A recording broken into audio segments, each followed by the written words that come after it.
Setelah berhenti dari jabatannya sebagai Wakil Gubernur Sumatera Selatan dengan pasangannya Herman Deru, Mawardiaya menyatakan dirinya akan maju dalam Pilkada Sumsel 2024 sebagai bakal calon gubernur bersama Herno Joyo sebagai bakal calon wali kota.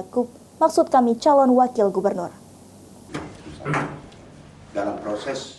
Dalam deklarasinya sebagai bakal calon gubernur Sumatera Selatan 2024-2029, Mawardiaya didampingi langsung oleh calon pasangannya yakni mantan wali kota Palembang Harno Joyo serta ketua tim pemenangan Syahrial Usman.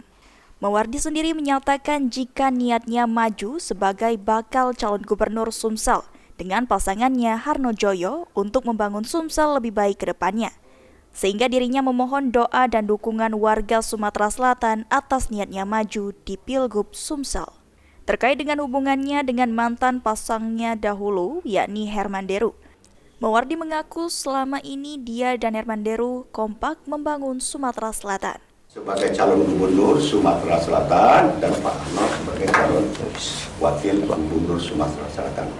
Sebab itu kami mohon doa supaya dalam perjuangan kami ini insya Allah nantinya selalu dalam ridho Allah Subhanahu wa taala akan memberikan yang terbaik nantinya untuk Sumatera Selatan ini.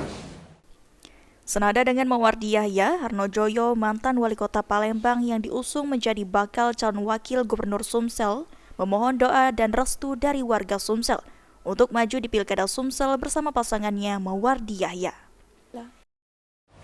Tentu pada saat ini mohon doa dan restu.